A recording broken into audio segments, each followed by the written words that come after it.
Hey everybody, Fulcha Rash. Welcome back to 365 Days of Irish Tenor Banjo Tunes.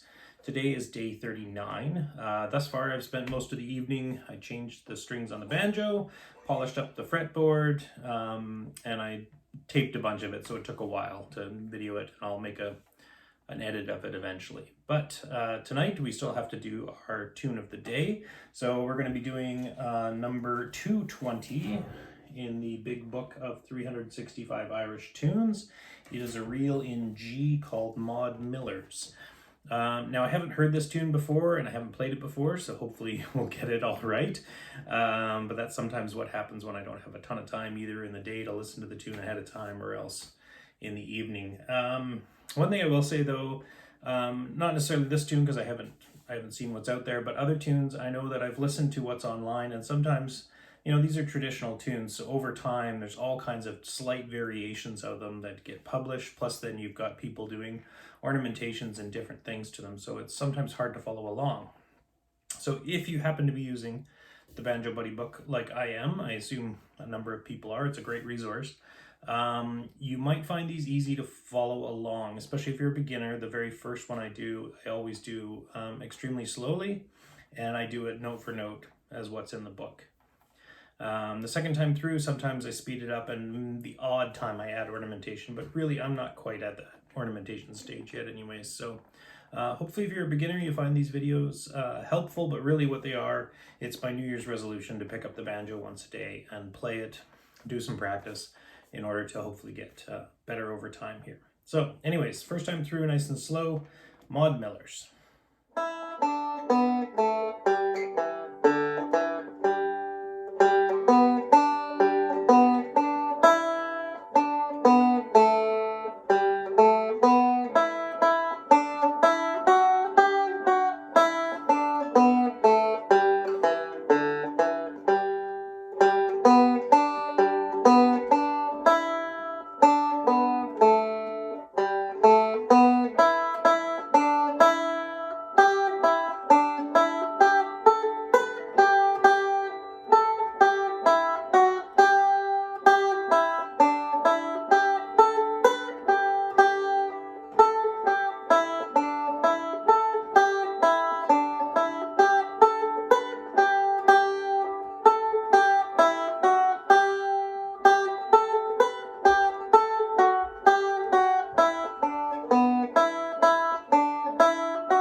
And then if you're wrapping back around, it just goes, and then back to the beginning. Maybe before I move on to the practice part, a couple tips. I find when you get two notes in a row on the same fret but different strings, if that makes sense.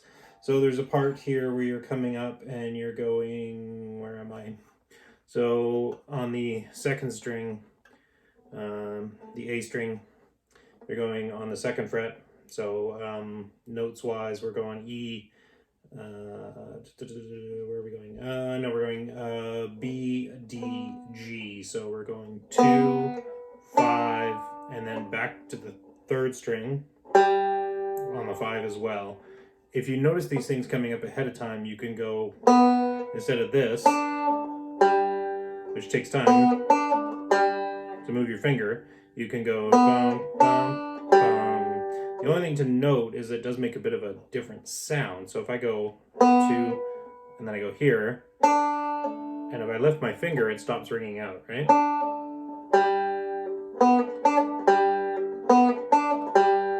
Whereas if I go, you can hear this, it's still ringing out. So I get almost like a chord. It's a little faster and easier. You could also, I guess, in theory, you could come across and you could go like this. You could go and then kind of lift that finger. I find that actually more difficult than probably skipping across. Anyways, that's just one little tip.